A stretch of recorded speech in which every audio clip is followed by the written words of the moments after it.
Yes, good morning, good evening, good afternoon, wherever you are. Welcome back. This is a pre-record. Please don't think this is live. I am joined by look at it. It's like an aging metal boy band type thing. Yeah. Kuva 99 and the Kauf all the way from the coffee shop. Lads, how are we doing on this miserable day? Sparkling. Lovely, every day, every day's a pleasure to be a Spurs fan, isn't it? Absolutely. But there's one thing we can have. We got hot drinks and we got some tasty things coming up for you. Absolutely. Well, I mean, listen, we've got a lot to discuss in that show. I normally say to people, have you got time for a 20-minute pre-record? This isn't going to be 20 minutes. Let's be honest. This is not going to be 20 minutes. This is probably going to end up being like an hour and 10 minutes feature show, but pre-recorded. Guys, we've got a lot to talk about. Tottenham Hotspur are winning the league again after a 3-1 masterclass against Brentford. We're going to get to that later. But before we get to that, we're going to get to it later. We can't enjoy it too much, Kuva. Before we get to that, last night, I don't know if you guys know, I'm sure you're aware, there was this little football fan forum at this football club. Not Sunday League, it was actually at Tottenham Hotspur Football Club. And it was a hand-picked selection of guests that won't ruffle the feathers, that all have their questions vetted to make sure that people like me and Tottenham Hotspur who hate him and people like Stell don't get in the room and go, hang on, mate, you've won one trophy in 24 years. Listen, we could talk all day about every comment that was made, but I'm going to bring up two. One is going to be from Ange Postecoglou that truly worried me, but I realise we'll get 70-80% of the fan base on board because it's lovely and fluffy.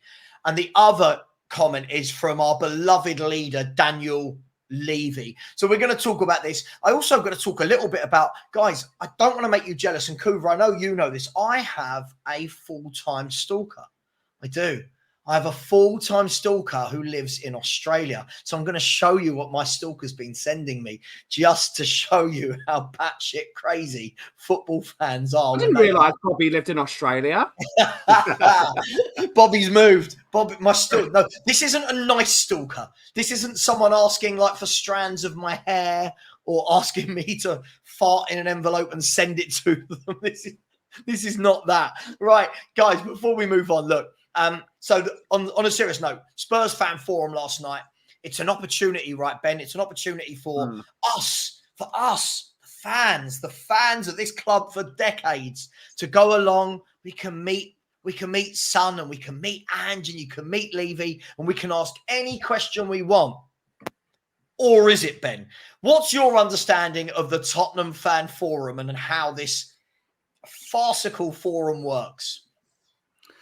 I really don't understand what is the point of it, because I have always been taught in my era. I know I'm not the most educated guy on the planet. I went to a normal school in a normal part of the world, but I've always been taught by my parents that the way you go forward is you ask difficult questions you might not want to ask, questions that might even question your belief on what you think or what you've done.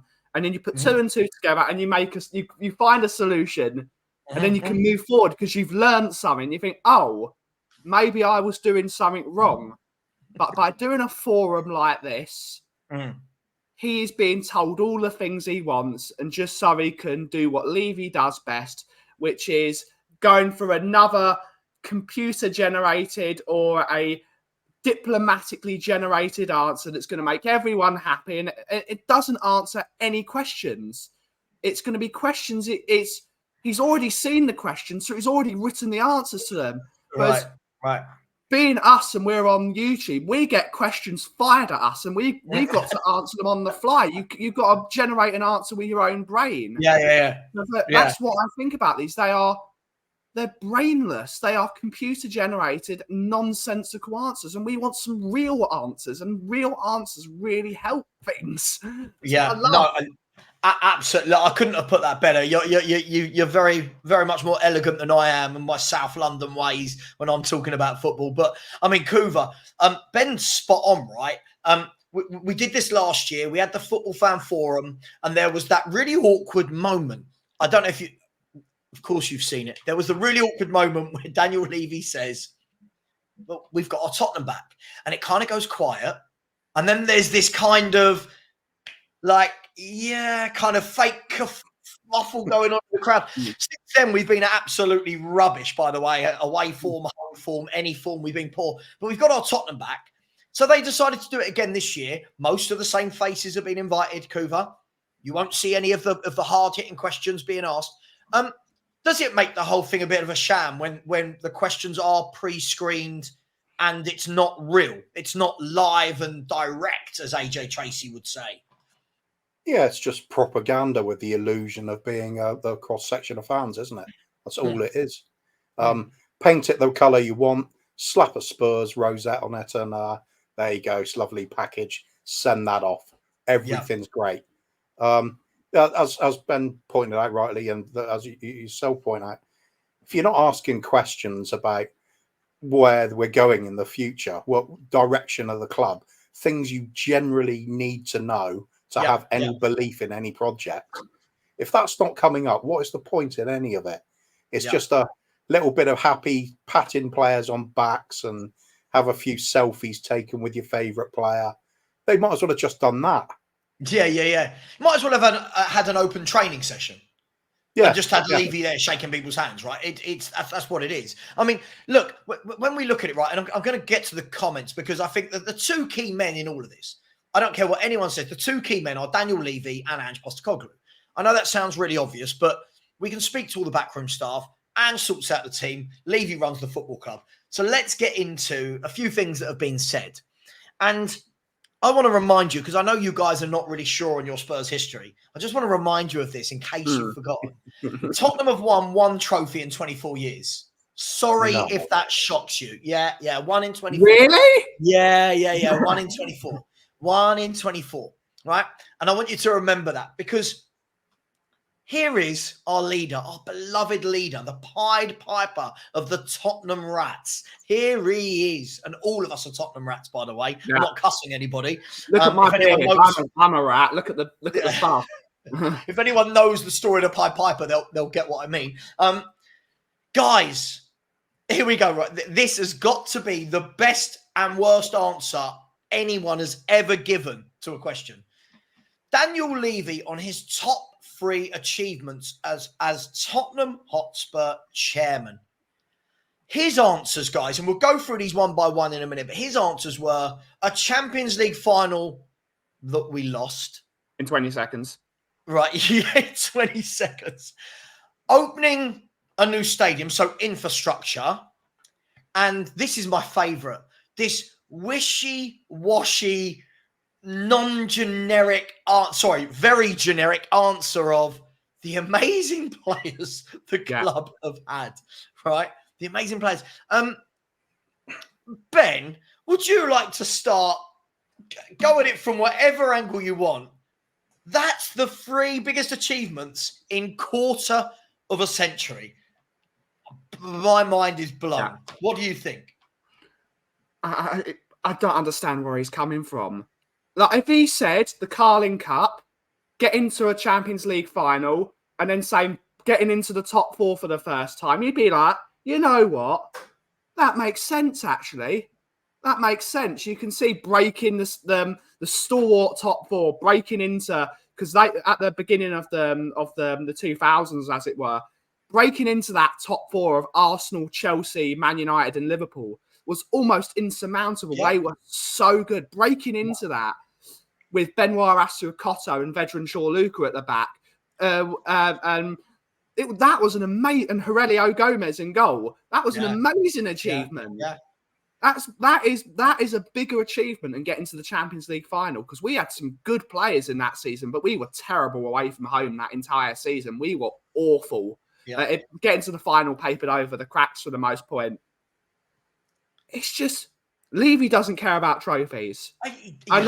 He doesn't care about trophies. Yeah. That is all you need to know about Daniel. He literally does not care about the silver. Either he's forgotten because it was so long ago. I was 12 when we won that trophy. That's how long ago it was. I was just starting secondary school for the. That's how long ago it was. Hang on, Ben. Are you saying that after he's left there, he's sitting in the back of his chauffeur-driven Bentley or limousine, and it might have gone, oh, yeah, I should have, oh, we won a trophy. I forgot. Yeah, we won a trophy. It was 16 years ago. We won a trophy. You reckon he had that light bulb moment? No, I don't think he cares. I don't think he cares personally. We win trophies at this football club despite him, not because of him. Because beating Chelsea in that final, I know it was a brilliant performance, but they had a really good football side. I know we like to think of it as Avram Grant's Chelsea, and he wasn't the greatest manager, although I've got a lot of time for Avram Grant.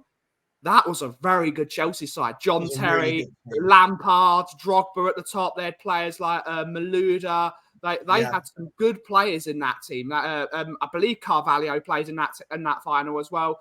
I can't name it off. We had players like Timu Tainio and Pascal Chimbonda in the team. Yes, we had Robbie Keane and Berbatov up front, so that's why we got through them, because they were class. But we had no reason to win that final, but we did. We won that final. So that is a big achievement for the club. Yeah. It's a big achievement. I mean, Ben, just to hang on, I'm just gonna show you. So this was that achievement, by the way. This was hopefully everyone can see that. These were the teams on the day. Look at that Chelsea team: Wayne Bridge, Carvalho, Terry, Belletti, Cech, Lampard, Essien, Mikel, Anelka, Drogba, Wright Phillips. Look at the bench: Cudicini, Joe Cole, Michael Ballack. Look at that team. And our midfield was Jermaine Jenas and Didier Zakora, Mal Bronk and Lennon. That should be the single greatest achievement of Daniel Levy's tenure. Centre back. Someone got injured and Tom Huddleston went to right back. No, Hutton came off and Tom Huddleston came in to play right back, from what I remember. Superb. There is something there that does elevate it above some other teams we've had. It's that centre back pairing, Woodgate and King. Oh, absolutely superb. They were colossal on the day. And so was Paul Robinson. He was excellent. That last save with his feet as well. He was absolutely superb. I've always said, if King and Woodgate, who had one decent leg between them, if we're going to be in terms of not being injured, if those two have ever had 2-3 years together as a centre-back partnership without getting injured, that's the best centre-back partnership in the Premier League. I think both of them were absolutely sensational centre-backs. Woodgate got the move to Real Madrid. Woodgate was that good. He went to Real Madrid. Ledley King, let's be fair, he's a one-club man, but let's be fair, if he had stayed fit, there's no chance he would have stayed with Tottenham. He would have been a Barcelona player. He was that good a footballer. Can play in midfield. He'd play anywhere. He could play anywhere. Could literally play anywhere. He could play as an attacking midfielder. That's how good he was. Technically, the speed is just brilliant. I mean, they would get into our centre back partnership now, even at their age now. They would play together. But Kuva, that did not make his top three. We'll just remind everyone again, this didn't make the top three. Now, if and just to prove to everyone that we did win a trophy, if that wasn't enough proof, just to prove to everyone, if we actually have a look there, you can see it right there. Honours. Now, it's very, very sparse, right? But honours, you can see there, League Cup 07-08. Kuva, is this a PR disaster from Daniel Levy for a football club that have not won a trophy for 16 years, right? To leave out his one and only successful year as chairman, he leaves it out when asked about his top three. It's not like he was asked one moment. He was asked three and he didn't find a place for it. You know what? It should be a PR disaster, but I don't think it's going to make the slightest bit of difference. Because fans that are critical of him for not winning the trophies and putting such little regard for them, that's the bit that gets you. It's not in the top three. Not that it's not number one. I think if he had said number one was building that ground, and I would have said fair enough, because that is a legacy. That's a long-standing, very nice piece of work. I'll give him that. I'll give him good credit for that. But to not have it in the top three at all, in favour of that generic, oh, I'm so proud of the great players we've got coming in. What? How about the ones you've let go as well? How about the ones that are so disillusioned they want to get out of the club? Yeah. How about the ones they spend massive amounts of money on and are abject failures and embarrassments to the club? How about the times when we're pushing on under Pochettino where we might win something, and those players don't even come through the door? Not one. We stop signing players like all good clubs do. Oh wait, no, none of them do they? Your team is built. The fresh influx of new blood, is what keeps teams alive. Everybody knows that in every sport, and we chose to ignore that. Yet he's proud of what he's done with the players going in. Wow! But Kuva, what an idiot. Kuva, let me ask this, right? For me, I mean, as I said, I'm in one Spurs WhatsApp group, and it's not with YouTubers. It's not with any YouTubers, because when you guys know what it's like, when YouTubers get in a WhatsApp group, we've all got big egos, we've all got ideas, and it just gets silly, right? So I'm in one WhatsApp group I've been in for nearly a decade, right? It was a group before WhatsApp was even a thing, right? And we were talking in there this morning about it, and everyone was like, it doesn't matter. Daniel Levy could walk into that fan forum and go, I don't give a shit about you lot. You're all mugs. You all pay your money. See you at the next home game. And still this fan base would go, oh, but he's built a great stadium. Oh, but look where we were when he joined. Oh, but this is the problem. Daniel Levy now has got to the point where this fan base cares so little about winning trophies that we have fans that go on YouTube channels and go, I don't care about the FA Cup and League Cup. I care about winning a league. And you're like, right, cool. We'd all love to win a league, but surely we're all sensible enough to know that, that we're not Man City, Liverpool, or Arsenal. Surely. Whilst Pep Guardiola is the manager of Manchester City, no football team's winning the league. Like, let's face it. Even with Rodri getting injured, you would still put Man City as favourites. Yeah. I think Rodri is so important to that team that it could all fall apart. But whilst Man City has made the greatest league in the world into a farmers' league within a decade, within a decade, he's made it into a farmers' market, because it's not exactly a farmers' league. It's a lovely farmers' market with a lovely peanut butter machine and all the mixed nuts. It's a really good establishment. But he's turned it into a farmers' league. This is the most competitive league in the world, and that's what he's done to it. That's how good a football manager he is. He's just the greatest probably ever, except for maybe Alex Ferguson, who's the last manager to win a Scottish league that isn't Rangers or Celtic, which was 1985, for a bit of football heritage. That's how brilliant the Scottish league is. And everyone says, oh, I know it's the Scottish league. It's terrible. Thank you for the plug of football heritage as well there, even if you didn't know who was doing it. Thanks for that. I've done this before. That. Mate, it's madness, isn't it? I mean, Kuva, like, it's just, we're living in a time now where, by the way, I don't expect, you guys know me, I don't ever expect Tottenham Hotspur to rock up and challenge for a title. I'm not expecting it, right? And that's always thrown at me. So, like, if I say something like, oh, I don't really like Ange, it's, oh, who's going to come in and challenge then? I'm like, whoa. Yeah. Not once have I said anyone should challenge. But Levy's got us to the point now, and this is where we're going to go to Ange in 5 or 10 minutes. But this is the Levy segment, and this is where Levy, Kuva, has done such a number over years of grinding people down, grinding it down to the point now where we have fans that go on shows. We're debating average footballers now. We're trying to say that they're good. We have fans debating about the level of a Vicario, for example. An average goalkeeper who's, I'm not saying he's bad, a decent goalkeeper, but top clubs aren't signing a Guillem Vicario.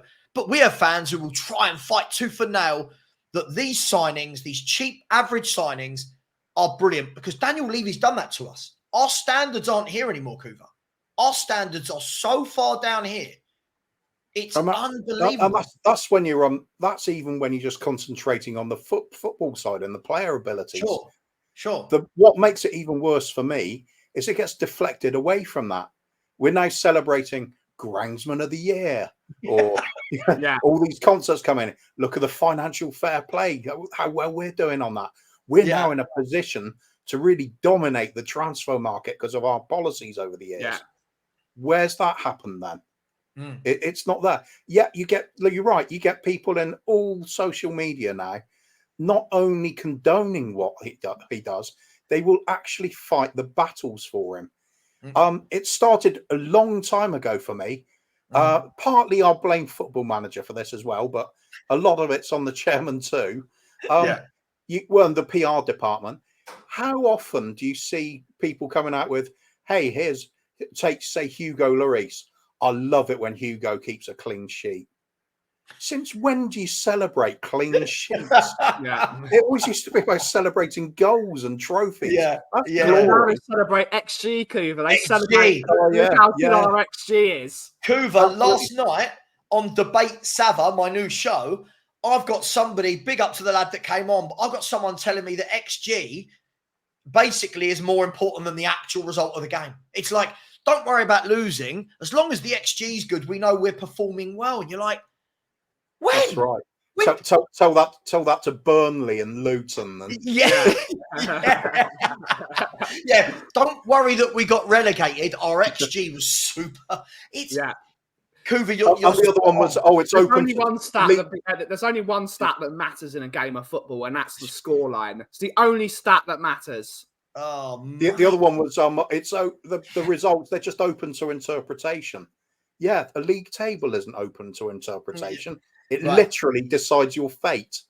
Yeah, look, we're going to get to all this a bit later. I just find it hilarious. And for anyone that didn't catch it, I've started a new show called Debate Savva, where it's a chance to prove that it's not an echo chamber. I don't want it to be an echo chamber. People get the chance to come on and say, "You've said this. I think you're a negative prick. Let's debate it." And I go, brilliant. Off the top of my head, let's have that debate. But guys, this is the crazy thing, right? For years and years, I've seen on X, on Instagram, on Facebook, on Reddit, on YouTube, the backing of this owner, the backing. And we always hear things like, look where we were when he picked us up, right? Sure, look at the 25 years before he picked us up compared to the 24 years he's had us. We won multiple trophies. We had seasons where we finished third and fourth, right? We won FA Cups. We won in Europe. We won League Cups.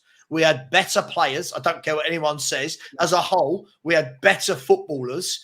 Like, I don't mean like we have Bale, but Bale was on his own, right? We had Kane, but for a time it was like Kane and Son. I mean, as a whole, when you look at those Spurs teams, there were really top pros throughout the whole 11. Like even that 90s team, you had players like David Ginola in the team with players like Teddy Sheringham's at one point, and you had, of course, Sol Campbell.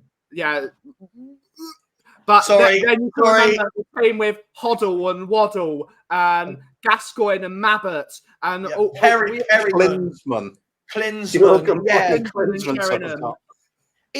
But my point to all that, guys, is this guy, I don't think there's anything that can ever happen now. And I know like lots of people talk about protests and stuff like that. I don't think there's anything that can happen now. We are so far down the road.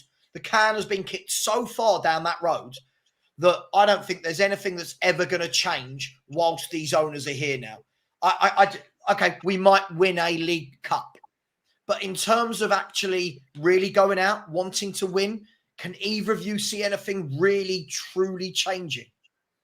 No.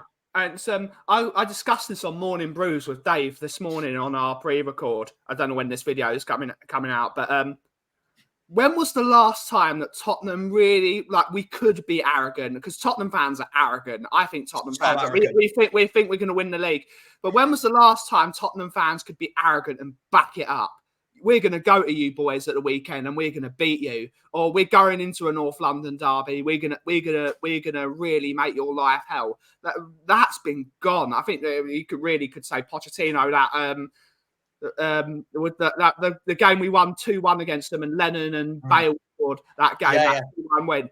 We like the atmosphere around White Hart Lane had like an absolute. We're going to win today.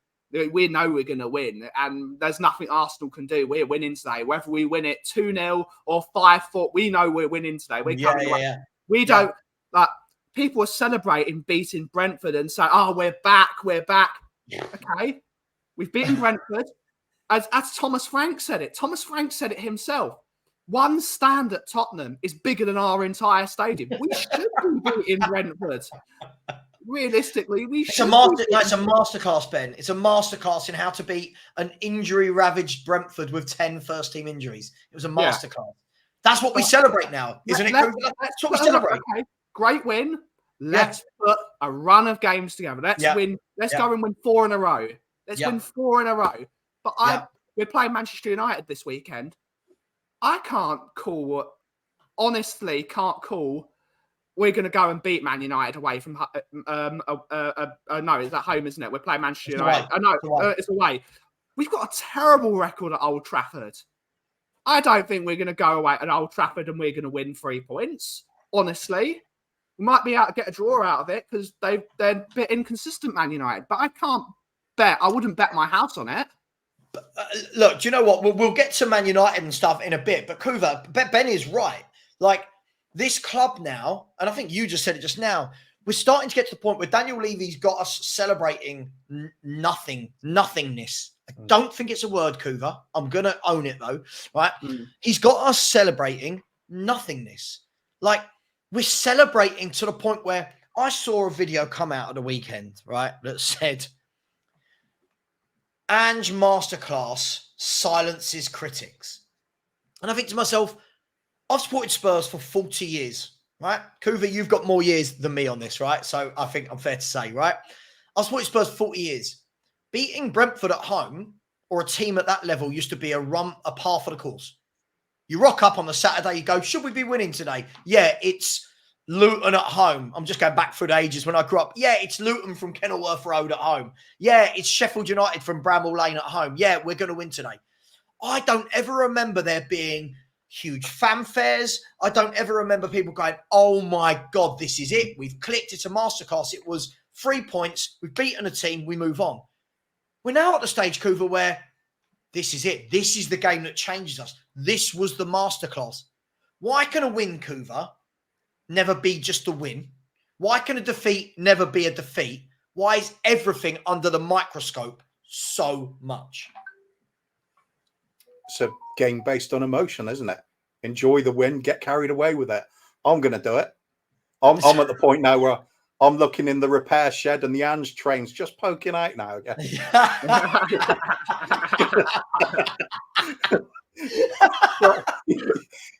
The thing is, you've got to put a string of these. Yeah, exactly. You got to. I'm doing it until. Well, I'm on the. In fact, I'm fully on the Ange train again right now. Until the next time we lose, and then I'm off it again. Okay, right, hang on. So when Bruno Fernandes rounds the keeper to make it 3-0 in the last minute, you're going, sorry, train driver, could you stop? I'm jumping off. No, it's off the rails then. I'm just getting off in anger. I love it. It's just but I mean, I'm making no apologies to that. As far as I'm concerned, I'm just being what I always knew a fan to be as I grew up. You cheer everything that's going right. You boo everything that's going wrong. I don't see any problem with that. Just own it. Don't say it's an agenda or anything. It's not. It's bias, and it's every opinion's an agenda, isn't it? That is what an agenda is. It's an opinion. If you have an opinion, but there's no direction to it, because that's what an agenda is. It's an opinion with direction. It's like what the difference between speed and velocity. Speed is just the factual number of speed. Velocity is where the speed's going. That's what an agenda is. It's an opinion with a direction. Further, Ben. I'd go even further. I'd say that's the difference between opinion and bias. I mean, opinion is based on bias usually. But for me, an agenda is when you are set up for the pure purpose of that one topic. Like saying, oh, the Brennan Johnson thing is an agenda. I didn't start coming on YouTube because I thought Brennan Johnson was crap. I came on YouTube before he was even around. Yeah. I've supported Spurs before Brennan Johnson was even alive. Like, do you know what I mean? But my opinion is biased. I don't rate Brennan Johnson. I'm owning that. I'm sticking with it. But what I find hilarious about those types of things, guys, is have you noticed, right? If I go on and go, let's use Ange, and we'll use this to segue in a minute into his comments. If I go on and go, Ange is the greatest manager I've ever seen at this football club, right? Because loads of fans want to believe that, and it's a nice thing to say. It's Yeah, he's positive. What an opinion. If I come out and go, I don't rate Ange, I don't know why everyone loves him, it's you've got an agenda. Right. So basically what we're saying, chaps, is an agenda is if lots of people don't agree with you, but an opinion is if everybody agrees with you. If they agree with you, what a good opinion. If you don't agree, it's an agenda. Ben, I've never got this. Like, you've got an agenda against a player or a manager. Surely me, you, Kuva, the whole Spurs fan base, Ben, want every single person that puts on a Spurs shirt to be the best player ever. We want every manager to win. I do have an agenda, Savva. I pay £2,400 a year to go and watch this team. And if I see they can't defend a set piece or defend properly or cut out individual errors, I'm going to say something about it. Because I've got every God-given right to. I've backed this team with actual... I've backed... It's like, oh, you've got to back the team. I have backed the team. £2,400, and I've backed them with the money that's going towards Karabag, because I'm paying to go to see Karabag. That's another... 80 quid I'm spending to go watch, and I'll be at the next game, which I'm backing them with money. I've backed them with more money than Daniel Levy's backing the football club with, at least. I'm backing them. They've now got to give me something back. I have invested in my time and my money into going to watch Tottenham. I've backed them. They've now got to show me they can defend. It's not an agenda, me saying, I've said it for the past 9 months. I don't like inverted fullbacks. The game he plays doesn't play inverted fullbacks. We batter a team, and it looks like the system's good. The football's good. The quality of the play is good. James Maddison looks like a really good footballer again because he's got space to move into. That's not an agenda.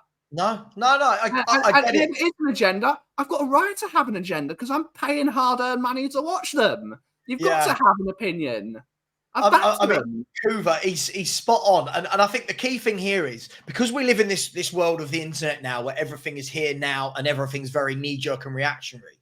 When people say things like, just get behind the club, just support the club, right?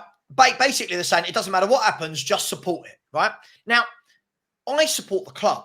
I've always said, like, for me, there's a huge distinction, Kuva, between me supporting Tottenham Hotspur and me rating a manager or a player, right? Yeah. I was here before all these players, as were you two. I was here before every single one of these players. I was here before every single one of these managers, right up before I was, up until after I was born, right? And I was here before Daniel Levy, and I'll be here after Daniel Levy and after all these players, God willing, right? But why is it then, Kuva, that all of a sudden people can't seem to respect any football fan that has supported this club for 10, 20, 30, 40 years? Why is it all of a sudden, oh, you don't like this manager, go and support somebody else, which is the cringiest line ever. Yeah. Go and support someone else. Or another one, Savva. Why'd you go then? Why'd you go and watch Tottenham? Getting the fact my grandparents went in the 60s. My parents went when they were in like 10, 15 years old. They were getting on the green bus from Clayhall Broadway and going to watch Tottenham. My family have always supported them. Why am I going to stop now? If I stop going, it actually shows more of an obsession towards Levy than people say, because I'm stopping going because of him. I'm not stopping going. I love watching Tottenham, contrary to popular belief. I do love Tottenham, which is why I go every other week. I do. It's part of my social life. It's part of my family legacy of going to watch Tottenham. That's what we did. We'd go to synagogue on the Saturday and go and watch Tottenham in the afternoon. It's what we did. I bet synagogue at the moment is more fun than watching Tottenham Hotspur, isn't it? Oh, for sure it is. Better food as well. Much better food. It doesn't cost £20 for fish and chips. Yeah, I'm prepared to give it a go, except for, certain things. Yeah. Look, before we go down the religious route, Kuva, I wanna turn my attention now. We've slightly brought in Ange there, and I've never seen such a roller coaster of words, emotions, contradictions as I have with this football manager. With Jose, love him, hate him, whatever, I knew what I was getting. With Conte, love him, hate him, I knew what I was getting, right? I don't know with it. I have no idea anymore what this guy believes, what this guy thinks. I have no idea what to believe, what comes out of his mouth. Is he saying that For real? Is he just saying this to pacify fans? I don't know, because he talks a lot. And I'll show you what I mean, Kuva. He says at the end of last season, he had a pop at the fans, which I think was really poor of him to do, if I'm honest. Our winning mentality isn't there. We need a better winning mentality, he said. Right? Okay, we need a better winning mentality. Then a week later signs Timo Werner. Right, that's neither here nor there, but I found that hilarious. He tells us, I'm not here just for top 4. I'm here to win things, and there's no reason, this is his words, not mine, there's no reason we can't challenge for the title. Okay, cool. And then he goes and signs 19-year-old Odegaard, 18-year-old Gray, 18-year-old Yang, and Solanke, who's had one good season in his 10-year career as a footballer. Right? But there's no reason we can't challenge for the title.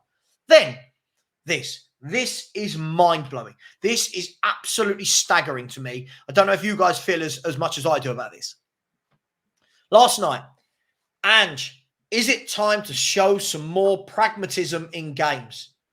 Teams that win trophies have solid defences as well as attacks. Fair enough question, right? No one's asking him to go defensive. They're saying, can we be a bit more pragmatic at times? His response, in only a way that Ange Postecoglou can. You're spot on, mate, but it won't be us. As much as we want success, there is a Spurs way.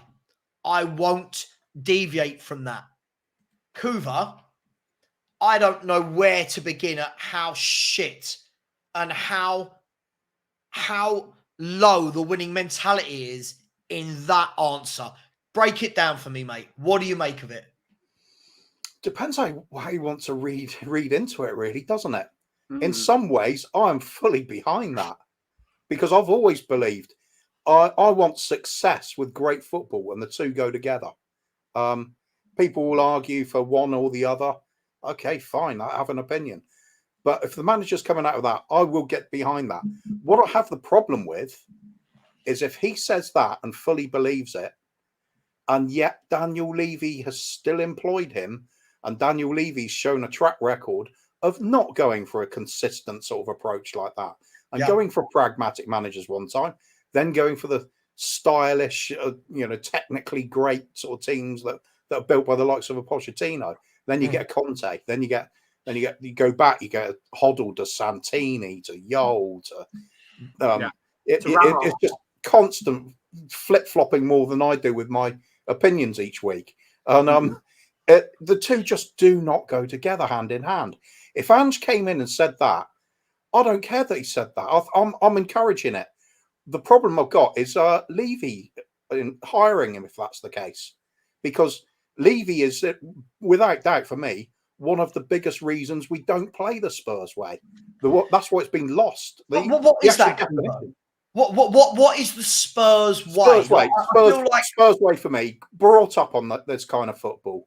Yeah. Two-touch, passing, attacking football where the ball's played on the ground and played with pace and style and flair. That's for me to the Spurs way. And the biggest bit of that is you win some trophies with it. Right. That's it. So you got pictures of Perryman up on the wall behind you, Gary Mabbott, Ledley King. That's important. You don't have pictures of the stadium because that's all we've got.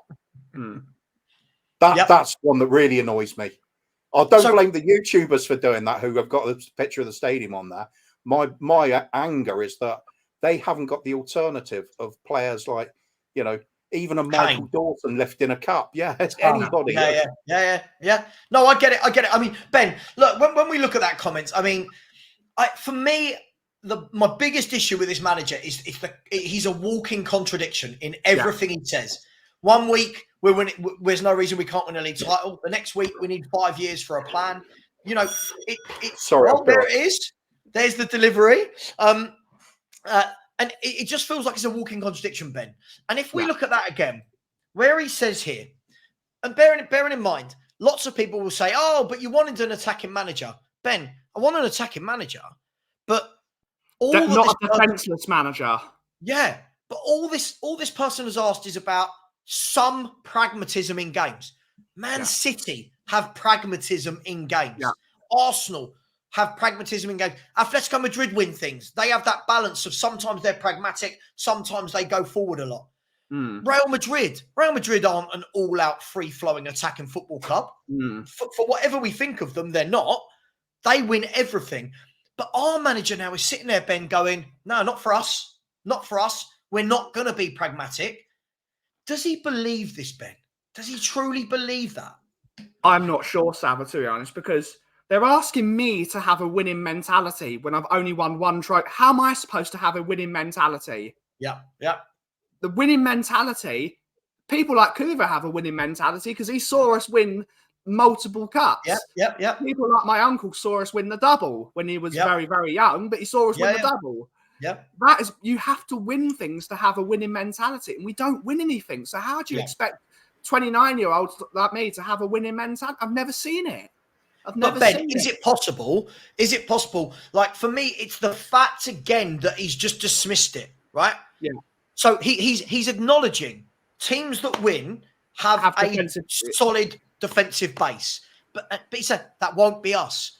Now, you could take that paragraph and you could split it into. That is one of my massive problems with anything Ange Postecoglou says. You can split it up and write it in any agenda. You could say, we're not going to have brilliant attacking football, or we're not going to have defensive football, or the third one is we're not going to win trophies because you could split it into all those different ways. You can't put it in because you've got to, in one of your catchphrases, let's break it down. When you break it down, you can make anything out of that. It's so paintbrushing everything. It's like such a broad answer. You could split it into. We're going through agendas. We've talked about. You can make it out to be any agenda you want. But why can't you just say, you know what, guys? We've got a budget. We're up against global superpowers. We might not win, but you know what? We're going to give it a go. We're going to give it a go. And like Bill Nicholson, we're going to aim so high that even failure has an echo of glory. Sure. But Ben, we're not saying but that's saying we might not win, but we're going to give it a go. This manager doesn't even say we're going to give it a go, which is it's so rigid. But again, you know what we said about Levy can say what he wants, and the fans still, most of the fans still love it. Let's be fair. This is to both of you here, right? That one bit that Ange said here, he has got most of the fan base on side, right? That one bit he's got is as much as we want success, there is a Spurs way. Now, I don't know what the Spurs way is.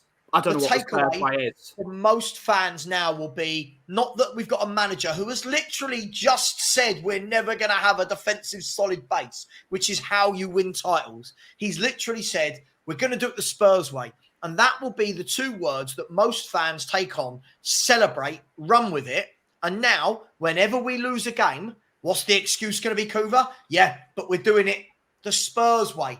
I don't mind that we've lost 3 games in a row because our XG was good, because we had 70% possession, because the other team only had 2 shots on our goal. This is where we're at. We're at, Kuva. That's the problem for me. This is why Levy, for me, gets so much criticism, because he has destroyed what it means, the Spurs way. For me, like I said, growing up, the expectation is you do win in style. You do win games with a flourish. Yeah. You win trophies. You back it up. You back up that stylish football with a bit of grit, bit of balance to everything. Yeah. And you can achieve fantastic things. One of our greatest quotes is from the great Danny Blanchflower, the double winning captain. Defender. We all know the quote, the game's about glory. I believe in that, and I saw that in practice as I was growing up. Yeah. That's what the club means to me. Yeah. Nowadays, a fan growing up now that hasn't seen all of that, what do those words mean? They've never seen it. But Kuva, listen, I love free-flying football. I'll say that the best team I think I've ever seen play football was Pep Guardiola's Barcelona team, right? Love it. Love watching it. Even Pep Guardiola's Barcelona team had a rock sitting in front of that back. We say back 4. It was a back 2 because Alba and Alves had no interest in defending, right? Yeah. Even that Barcelona team went, go on then, we'll have Puyol and Piqué at the back. Busquets, just drop in. Busquets, make it a little bit more secure for us, right? And bearing in mind, this was a team that gave the ball away less than any team I've ever seen in the history of football. Yeah. Arsenal, who haven't even won anything but are going on the right path. Arsenal play some good football at times. They can be pragmatic when they need to, as showed at White Hart Lane. They've gone and got Partey and Rice in front of that back four. I'm not saying they're both holders, but Partey and Rice protecting that back four, athletes, men, they'll get stuck in. Powerful, right? Strong. Man City, look at them now. All their back four, none of their back four are this big, are they? None of them are small. They're all powerful lads. Akanji, Diaz, Walker, Stones, Vardio. These are all powerful footballers with Rodri or Kovacic sitting in front of them. But our manager's rocking up going, don't worry about that. Not in as many words, but don't worry about that. He's shown through his signings. We don't care about that. So my question to you, Ben, surely there's ways you can say this that make fans like us think, yeah, I like that. And something along the lines of, you know what? You're right. Teams that do win the league do have a defensive base. You know what? We want to be an attacking team, but we won't neglect our defensive duties. And that's something that we're going to keep working on, keep evolving during training. And then you turn around and you go, great. It's acknowledged the first step into fixing a problem is admitting you've got a problem. Sure. And we can't defend. We just cannot defend. We cannot do it. We've kept one clean sheet this year, and it's Everton. And I've said it on multiple streams. I reckon we could get 11 Spurs YouTubers together, and I think we could keep a clean sheet against Everton. That's how bad Everton are. We got Kuva at the back, Savva in attack. We're gonna beat Everton 4-0. I'd love to see. My XG's not very good. Nobody's got the stamina to run round me anyway. Exactly, mate. But for me, what he said there is an insult. Tottenham is a breeding ground for some of the greatest defenders to play the game. Oh. Danny Blanchflower, Dave Mackay, Richard Goff, Gary Mabbott, Ledley King, Michael Dawson, Jan Vertonghen, Toby Alderweireld. Sol Campbell. No, I'm not talking about him. I'm not talking about him. But that's twice I've got him into the show. Tottenham has always had brilliant defenders. Yeah. Brilliant defenders that play football as well. They were not only colossal men, but they could play football as well. And it's sort of saying, you know what? That Spurs way is not my Spurs way. Because you look at that the Super Spurs in the 60s, they had top defenders. Blanchflower and Mabbott. If Blanchflower and Mabbott, they would be the best centre-back pairing in the world if they were playing now. That's how good they were. Dave Mackay was so powerful that he made other teams terrified of him. They were terrified of him. Look at people like Richard Goff, Chris Hughton, really good defender, right? We've had really good defenders. Kuva. Kyle Walker's another one. Kyle Walker, unbelievable. Graham Roberts and Paul Miller. Graham Roberts and Paul Miller scare me now just thinking about them. Yeah. Right. Graham Roberts. I look back to even when I was growing. When I say I was growing up, I was probably about 8 or 9 at the time. Seeing players defend like Pat Van Den Hauwe. Yeah. Right. You know what I mean? Like I'm not going to sit here and say Pat Van Den Hauwe's the greatest defender I've ever seen. But you were terrified of him, though, weren't you? You knew what you were getting out of Pat Van Den Hauwe, and no one wanted to go up against him because, well, if you went past him, he'd hack you down or punch you in the face. But we've now got a manager, Kuva. That's my type of defender. Going, essentially, don't worry about defending. And Kuva, this isn't the first time. When we talked about set pieces last season, the manager came out and dismissed it. Nah, don't need a set piece defensive coach. Now it's don't worry. Like, let me go on a different tangent here, Kuva. When Liverpool won that league title, how solid were they at the back? Like, how solid was that back four of Trent, Matip, Van Dijk, and Robertson? Like, it was, I don't know how many they let in, but it was something like 24, 25 goals, right? That's how you build a title-winning team. Arsenal did it for years. Chelsea did it for years. Man United built these defences. Yeah. We've got a manager that thinks, just flood everyone forward. Don't worry, that will win titles. It's crazy, isn't it? It's a bit crazy. Come on, that's one thing we've always been as a club, is trendsetters. So let's be the first team that goes gung-ho and actually does it. Yeah. You know what? I could actually believe in that if I thought the chairman believed in that. I agree. Yeah, I agree with that. I do agree if with we that. started buying in, the next Ronaldinho and you go, oh, this young lad, his surname's Messi. He's quite like his dad in many ways. And you think, oh, maybe we can actually do something. But we're just not going to, are we? So it's just all words now. It's words. I don't.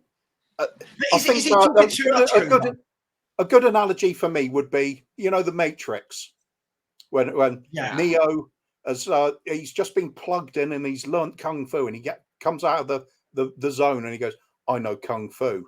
Morpheus's first thing is, show me. Yeah, that's where we are now with Ange. You can talk the talk, now you got to walk the walk. We need to see it.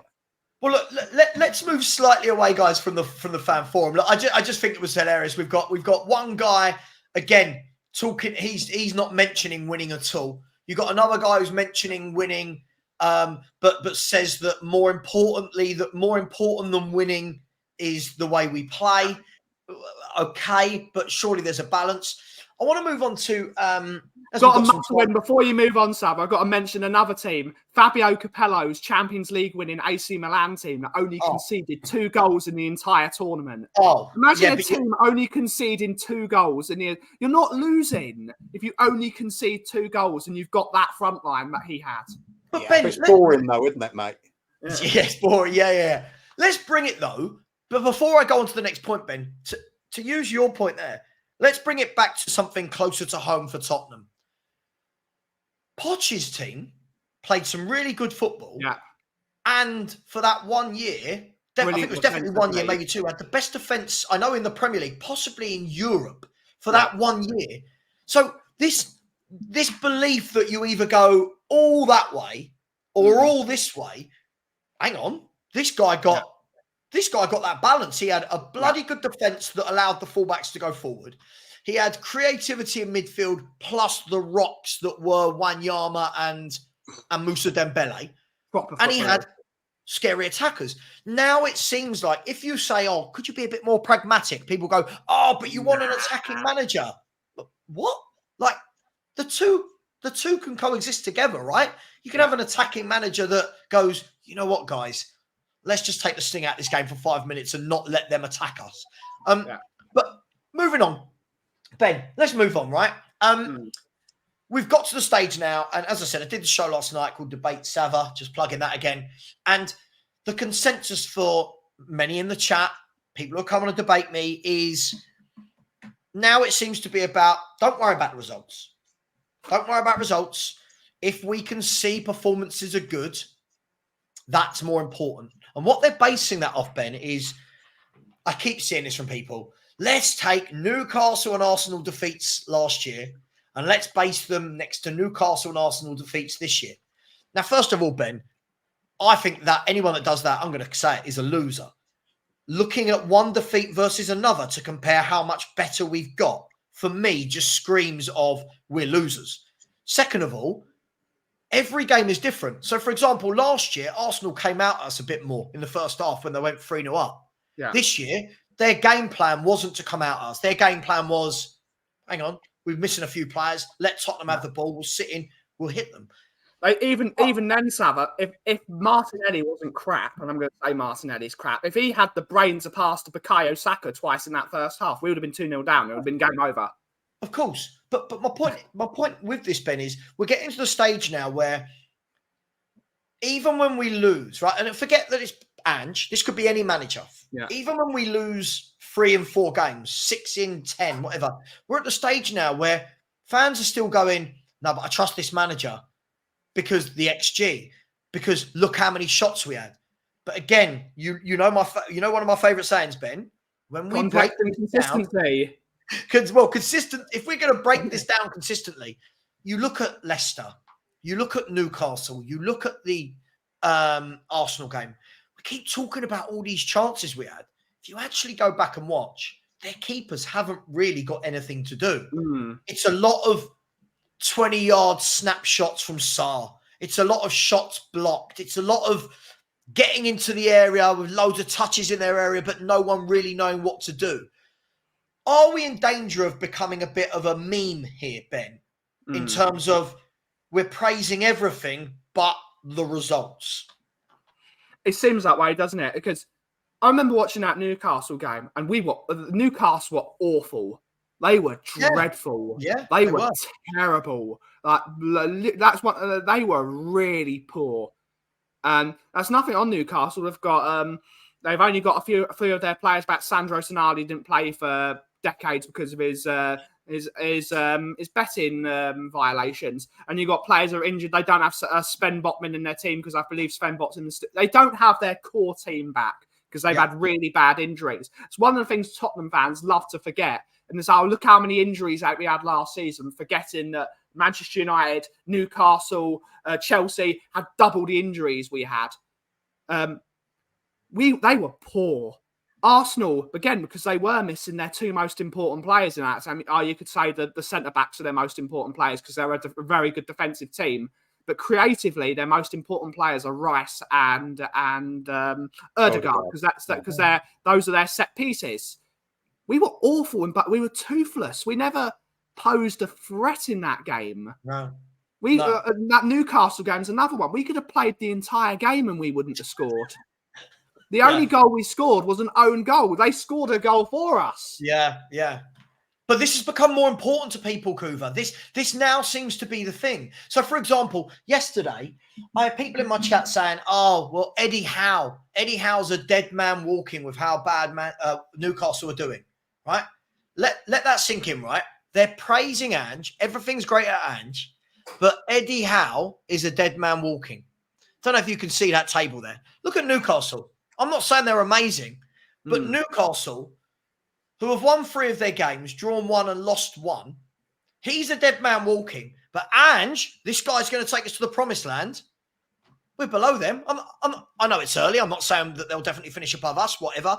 But this is where we're at. Chelsea, it's a new manager bounce. Okay. Oh, Aston Villa, they've been lucky. Like everyone else, there's something wrong, Kuva. But they put their money where their mouth is. Tottenham, everything's great, even when the results aren't good. I don't know what we're doing anymore. I don't know what the football club is here for. Oh come on, we're top 10 and we're above Man United. Choo choo, get on board. We're above Man United on goal difference. Yeah, there comes a point where it's all well and good saying that you look at performances. Are they improving? And you can say that in the first season and say not worry about the results. I'd say come second season, and even more so the third season, if you're lucky enough to still be there, the results are what matters. And that is the gauge of performance. What better way can you really gauge how well a team is playing than look at the results and then measure it in, I don't know, some convenient form of putting it all into some sort of, let's call it a table, perhaps, and you could look at it compared to other teams. And league table, that'll do the trick, won't it? So it's a pretty good gauge on how you're doing. We're just mid-table now. We look like we're heading down at the end of last season. Constant decline. I don't see one result against the Brentford team that were, let's face it, all over the place. Yeah. I know Ben was keen to point out that, we'd changed tactics and things. And I can see why you'd say it. There were definitely signs of it. But then you've also got to put in context, is that just down to how bad Brentford were and all over the place? They had five major injuries in that team. Yeah, we'll be able to say that more if we see the same thing against United, won't we? Yeah, a little bit of consistency. This was a Brentford that were missing Jada Silva, Rico Henry, Matthias Jensen, Visser, Thiago. They're missing some big players for them. This isn't a Man City or Arsenal that can cope with it. And we're sitting there going, masterclass. Like, why can't we, Kuva, say, you know what? Let's get through the next 7 games. Let's win 5 of those 7, draw 1, lose 1. Because let's be fair, you're going to lose a game. And go, right, there's a bit of consistency now. We love it, Ben, don't we? We love a bit of consistency, right? Yeah. We really do love consistency. And to prove we love it, there it is. Yeah, there we go. Consistency, right? Why can't we? We've got our next 5 games, by the way, guys. Our next 7 Premier League games. I'm not talking about Carabao, right? our next 7 Premier League games, you've got Man United and Brighton away. Not easy games. West Ham at home. Palace away, which won't be easy. Villa at home, that won't be easy. Ipswich at home, that should be easy. And Man City away. Why can't we, Kuva, say, right, there's 7 games there. Win 4, draw 2, lose 1, and we can turn around and go, plus the Brentford win. Okay, there's a bit more there now. There's consistency. We can start to build and grow. Instead, we beat a depleted Brentford at home, and it's Ange masterclass. Ange proves doubters wrong. Ange has lost 7 of his last 12 games, Kuva. That's not a masterclass. 7 out of 12.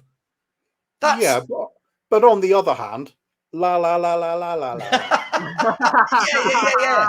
Right. Do you know what Perchy sent me last night? And by the way, Perchy is, if anyone doesn't like the title, Farcical Fan Forum, Levy has won. That was down to Perchy. He loves it. He loves giving me title suggestions. Perchy loves rating that boy. Farcical Fan Forum. He's on loan to Espanyol, is Perchy. Every time he sends me a WhatsApp, he's at a ground somewhere in Spain watching football. He sent me, do you know, from our last 12 away games, that we failed to win 9 of them, right? 12 away. And by the way, the reason it's 12, in 2024, we've played 12 away games, right? We've failed to win 9 of them. And the ones we've won have been Aston Villa, which was the standout, right? Yeah, Aston Villa was the good one. Result. And then the other 2 were Coventry City in the Championship and Sheffield United, who were rock bottom of the Premier League and getting battered by everyone. Right. So again, all I'll say to you is, Kuva, can't we wait for some away wins before we start going, Ange is taking us to the promised land? I can see what we're doing. Why are we not waiting for evidence and facts before this man goes onto this pedestal that he's on? Starved of success and football. See something you like, go with it. That's all there is to it. How can it be anything else? We've got, even if you're not convinced by Ange, you'd also agree that you need that time period now to say, just prove it one way or another. You're gonna have more evidence to use either way. So it comes back to the same old thing: results-based business. Get results. That's all you can do. Kuva, that's what I've said though, right? When I've said to people, like, there are times when I'm very much, I'll get him out. I can't stand this. When the form is terrible. All I'm saying to people that want to keep saying I'm in the mud, I'm happy to, first of all, I think it's childish. I'm happy to turn around in 10, 15 games time, right? When this season is at the halfway stage, I'm happy to turn around and go, you know what? Look, we're in the top 4. We've only lost 2 of our last 10, 12 games. Things are going much better now. We're defending well. It's going consistently well. Ange, sorry, here's more time. Problem is, these fans want to berate me because we win 1 game against Brentford. So it doesn't matter all the facts that you pile up. And I'm not saying sack him. Right? I'm not. There's a difference, right? If I wake up tomorrow, lads, and Ange Postecoglou is not the manager of this football club, I don't lose an ounce of sleep over it, right? I don't care, right? But there's a difference between that and me going, get out, right? But what I do know is this. If we don't win the next 2 games, which, again, not Karabag, right? I'm not going to let this Karabag game paper over cracks. If we don't beat Karabag. We should beat them. We should beat them, yeah. We should beat a team from Azerbaijan, realistically. A team that just got knocked out the Champions League qualifiers 5-0 on aggregate to Dynamo Zagreb, I believe. Who just got pumped 9-2. Well, they're a quality team, aren't they? Right. Yeah, exactly, Kuva, right? So, listen, for me, if he wins the next 2 away games, Brighton and Man United, I'll turn around and go, right, 2 teams who are going to be in and around us at the end of the season, good wins. I like this. We're going in. There's a bit more going in the right direction. If we don't win those 2 games, though, guys, again, Brentford then becomes a blip, doesn't it? Exactly. Yeah. This is my point. So why can't we as a fan base sit there and go, okay, let's see where we are? And the reason I cut it off at Man City is that's the end of November, right? So now through to the Man City game is the end of November. There's a good selection of home games, away games. You've got the likes of Ipswich in there, right? So you're going West to get... Ham are terrible as well. We'll beat West Ham. Right. West Ham, unless they sack their manager, they're atrocious. They're absolutely atrocious. Exactly. So there's games in there that we should win. For me, that's 7 games, though. If we lose 3 or 4 of them, this guy's got to go. We can't keep losing this volume of games. If he wins that many, it's simple. You turn around and go, cool, you've earned yourself more time. But I just don't know anymore, lads. I just don't know. And this sums up. This was from Philly. Philly 2019 sent me this, right? And he said it was okay for me to use it. I'm not just... He sent me this, guys. He said, Levy has accomplished what he said since day one. He is here for financial reasons. Let me start that again. That was terrible. Levy has accomplished what he said since day one. He is here for financial reasons and those alone. This is no longer a football club, but Enoch's plaything. The sad thing is, this was achieved off the back of the fans mostly, as the club is self-sufficient. With both Ange and Son, Levy has maximised the club's exposure to Oceania and the Far East. Now, he went on to say loads more that I'm not going to bring up because it was private, but isn't he along the right lines, guys? This is where we are as a club now. It's a plaything. It's not serious about winning. We've got transfer windows where we're just buying loads of 18-year-olds. We've got a manager talking about not worrying about defending. We've got an owner that's not even mentioning winning a trophy when he talks about success. Is that fair? Is that what we've become? Yeah, as far as I'm concerned, yeah. Just look at the history of Enoch. It's not like they came in because of their love for Spurs. They've been at clubs all over Europe. Yeah, they're trying to do the same thing. Build a club up from where it's in a lowly position and try and make it more financially successful. Yeah. We're a gold mine for them. Well, they've off the back of this club's name, they've done fantastically well. Yeah, both at personal level and as a business. And it's true. It's all we are. You look at anything that why did we go out and sign that next Korean wonder kid? Was it because we genuinely believe he's going to turn the club around, or is that the natural successor to Sonny? Tough one, that, isn't it? Oh, I'm not sure. Yeah. So, fair enough. You've got to be sensible enough to know you've got to be in certain markets and keep up with your competitors. I get all of that. But we seem to constantly do it at the expense of trophies, not to enable us to get there. It's I'll just, again, the whole Ange thing still comes down to Levy for me. I don't believe in the vision of the chairman. Why should I believe in any manager that he brings in? And why should I believe that if fans get behind it, it's all going to turn better? It won't. Your leadership comes from the very top. It's another religious thing, but I have to. If I'm going to believe anything religious, I've got to see it. I've got to see this is now. It's gone to that point where Tottenham are like a religion because you've got to see it to believe it. Yeah, you've got to see it. I'm not seeing Ange Postecoglou climb up the Mount Sinai and bringing down the 10 Commandments or bringing 10 decent footballers. I've got to see it. I've just had a horrible thought. If Jesus does come back, do we book him at the club venue? Yes. Yes, we do. Or no, we'll do a David Pleat to him. He'll have to find a ticket like everyone else, won't he? Yeah. We have to give him a ticket. That. Yeah. It's just... the funny thing is, and guys, I'm going to wrap up in the next few minutes, but the funny thing about this is we are literally at a stage where it is so much hope rather than fact that we are now celebrating wins against Brentford as the second coming of football management. And that, for me, is where this just was never a thing when I was growing up. When I was growing up, there'd be a home game. I remember, by the way, these were the days when I used to sit, Kuva, your room. Ben, I know you're a bit younger, but I'm sure you... I used to sit in... we had 3 reception rooms when I was growing up. In one room, my mum and my brothers would leave me to it. And I'd have the radio on. I'd have Radio 5 with Jonathan Pearce, right? And I'd be desperately trying to find that, trying to get the clearest signal, listening to the home game. And I'd always want to be Jonathan Pearce. And I'd listen to Spurs at home, and it would be like, Tottenham have beaten Everton 3-0 at White Hart Lane. And I don't ever remember football fans then, the next time you saw them at a game or whatever, I don't ever remember football fans going, oh my God, that was a benchmark moment. And oh my God, it was a masterclass. It was like, yeah, we beat a lower team than us. Yeah, that's the bare minimum that you expect, right? Look, guys, just quickly, I do want to say, and then Philly said this, and I agreed. Sorry, this is the last thing. I'm in green, by the way. Philly said this. This is the only club, to round all this off, this is the only club where trophies and success on the pitch really doesn't matter. And I said, exactly. I don't know what the aim of the club is anymore. Guys, it's been a pleasure. Before we go, I just wanted to share my Australian stalker with you. And the reason why I say Australian stalker is because he's made a massive point of telling me he's Australian. This is my stalker, and I haven't responded to him.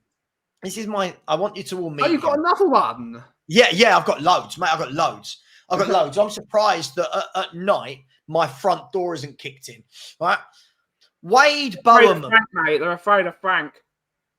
I mean, here's a selection of them. Wade Bowerman, this is brilliant. First of all, you're a joke, Savva. Spelling my name wrong. Take your silly hat off. These are mild ones, by the way. Some of them I can't put on screen. Watch yourself and be honest. You are an effing clown, Savva. Spelt wrong again. Right? This is good. Your intelligence is so clearly less. What did you want to say? What was it you said about that, Kuva? No, yours was the bereft, wasn't it? We'll get to that. Look, you've been completely schooled. You know it. You know you're not his match. And I don't hide. By the way, this is me not responding. This is all the same guy, right? Perhaps there you go, Kuva. He must be watching it back and commenting in the comments because he has no live chat to comment into. It's superb, mate. Look at this. Yeah. Kuva, you liked the middle one, didn't you? Oh, you're intellectually bereft. That's perfect. Yeah. When you're actually just slating somebody and giving no reasons as to why. Yeah. Fantastic. Real Stephen Hawking level, that is. Look, he's anti-Australian, folks. Intellectually owned. Come down here, bro. Come visit the lucky country. I'll roll out the red CUNT carpet, that goes on to say. Guys, I just don't know. I genuinely don't know. Look, I'm an effing disgrace, bullying my polite guest. I find this really funny. Someone said to me, block him. And I said, why? This is fun. I just wanted to put that out there. Kuva, I told you earlier, this guy has sent me 38 messages. 38 messages. By the way, I just did a quick search on LinkedIn. I can find one Wade Bowerman. Guess where he lives? I'm gonna say the Shire. Anyway, I just thought that was funny. I'm gonna say Bree. He lives in the Inn of the Prancing Pony. There's a number of them which I can't read out because calling me a dumb FUCK and he's going to batter me and all this stuff. But that's what you have to live with. And I had last season messages along the lines of, you have no respect for other people whatsoever, you clown. I hope your kids die. It's so annoying because so many people of Australia are some of the most wonderful people. They're very honest, but you can have a laugh with an Australian and you can talk with them. You have a good conversation. At the end of the night, you have a beer with them, and you're like, you know what, mate, that was a really good conversation. I know I disagree with your opinion, but they're really. I love the Australians. They're such brilliant. The New Zealanders as well. They're so honest and fantastic, and they've got such a lot of life and positivity about them. It's just you don't need to bring your country into it. You don't need to. Unfortunately, Ben. Unfortunately, Ben, what we've got here is, I get this a lot from Australian people as well. I'm not saying all Australian people. I've got so many Aussies that watch my show that are great. They join in, good banter. They're very polite, good laugh. Some of them, I've got their phone numbers and we WhatsApp. They're great. And then I get a lot of Australians that abuse the life out of me. Then I'm told, oh, I don't like Ange because he's Australian. It's like, well, guys, first and foremost, Ange's nationality, I don't give a monkeys. I couldn't care less that Nuno Santos, who I wanted out. Do I hate Portuguese people? Do you know what I mean? What? Conte, who I didn't rate. Do I hate Italian? Like what are we doing here? Is it like the cult? Anyway, I just thought that was funny. I just thought I'd give people a flavour that when they say, don't worry about it, this is what you get all day, every bloody day. But Kuva, Ben, it's been an absolute pleasure. Thank you for coming on and spending this much with me. And now I must go and do some work. Thank you. Thank you very much. Pleasure as always. And just remember, we did win. It's fun. So get on the Ange train. Do you know the funny thing? I really liked the performance, and I was celebrating it, and I did like it, but apparently I didn't like it enough, Kuva. I got to the point where, Savva's not celebrating enough. Savva's reaction to goals isn't crazy, so he's not a fan. This is where we are in 2024. Yeah? People losing their mind, YouTubers with, oh my God, Ange Ball is just magnificent and scary. Anyway, much love. Please go and subscribe to the Free Spurs boys, who are now well over the 1,000 mark now. They're flying. We are big time, mate. Big time. You're lucky to have me on. Yeah. I am. Well, here's a polite message to all my stalkers. I'm no longer big time. Could you please put it onto Kuva? Go and abuse Kuva. They would love Kuva. Please. And please go and subscribe to Tottenham on Tour and also to the Coffee Company. 300 off 1,000. Get me closer to Kuva so I can also be big time. Exactly. Hang on. I've got one funny one just before going. Go on. Talking about the abuse. Earlier this season, talking about Timo Werner, and I said my piece about, you know what I say. I think he's one of the worst footballers we've ever signed. An embarrassment. So I got somebody messaging me saying, it's disgusting what you say about Timo Werner. And along the lines again, it's funny how they pick out my kids. I hope your kids get cancer. So I thought, what's the obvious reply to that? They'd still be better than Werner, wouldn't they? Oh my God. How dare you criticise a footballer's ability, but I hope your kids get cancer. Yeah, exactly. Or I hope you die or anything like that. Yeah. I'm going to kill you, kick your head in because of this. Kuva, if I died the number of times I've been told to just go and die, they would be calling me Jesus by the number of times I've resurrected to stream. Yeah. Like, it's unbelievable. So he arrives on the 3rd day of the week to do a preview.